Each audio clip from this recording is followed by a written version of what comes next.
Уважаемые зрители, сегодня, в день открытия театрального сезона Башкирского государственного академического театра драмы имени Мажита Гафури, здесь же, на втором этаже театра, открылась передвижная выставка Банка России «Магия театра». Я представляю отделение Банка России в Башкортостане, Национальный банк Республики Башкортостан, и мы являемся именно организатором размещения этой выставки здесь, в нашем театре. Эта выставка представляет собой 19 фотоизображений самых выразительных монет Банка России на театральную тематику. Вы здесь увидите описание каждой монеты, технические характеристики, металл, из которого она изготовлена, это все драгоценные металлы, тираж и описание истории сюжета, который изображен на той или иной монете. Хочу сказать, что российские памятные монеты являются лидерами, мировыми лидерами в области монетного дела, потому что они выполнены в очень блестящей технике. Аналогов по миру очень мало, практически нет.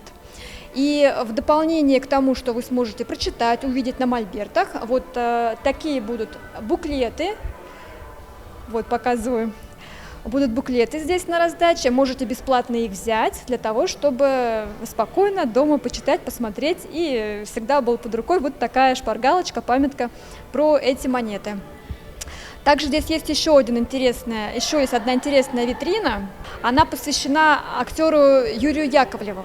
Наверное, мало кто знает, но у этого знаменитого актера был уфимский период жизни.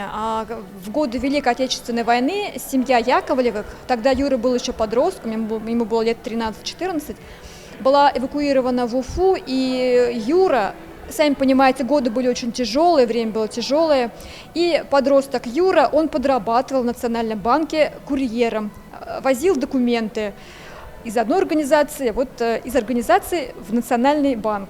И как раз-таки вот вы здесь увидите фотоматериалы, фотографии великого актера, статьи о нем. Тоже очень интересная витрина, тоже вам будет очень интересно. Приглашаем вас, выставка «Магия театра» будет работать до 26 октября.